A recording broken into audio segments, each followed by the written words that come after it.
歡迎嚟到防火二新年節目嘅最後一集，繼續有防火二我 Anthony。Hello， 我係 PH， 我係 Yoyo， 我係 Mira， 我哋係 Red Taxi， 我係 Ida， 我係 Ashley， 我係 Vanessa， 我哋係火龍果。我哋今日會繼續玩遊戲，上集大家睇嚟都已經揀咗自己嘅工具咯，想知道啲工具可唔可以幫我哋勝出比賽？我哋即刻睇下啦。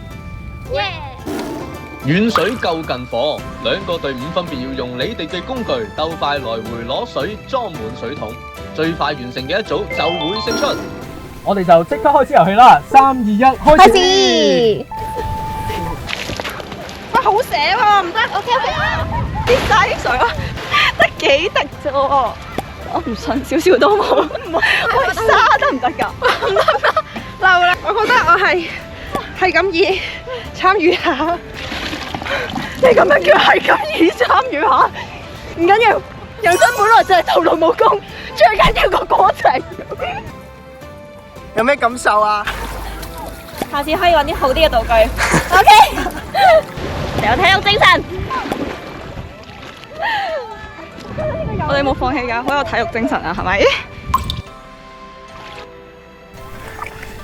靠你啦，Ida！哇！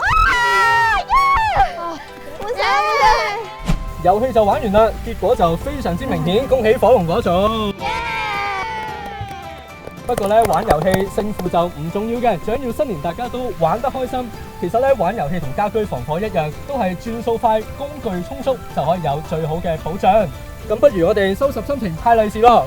好啊！如果你中意呢條片，又或者想知道更加多防火資訊，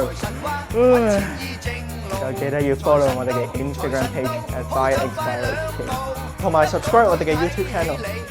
我哋會為你送上更多好笑又好睇嘅短片。防火易，保護家庭話咁易。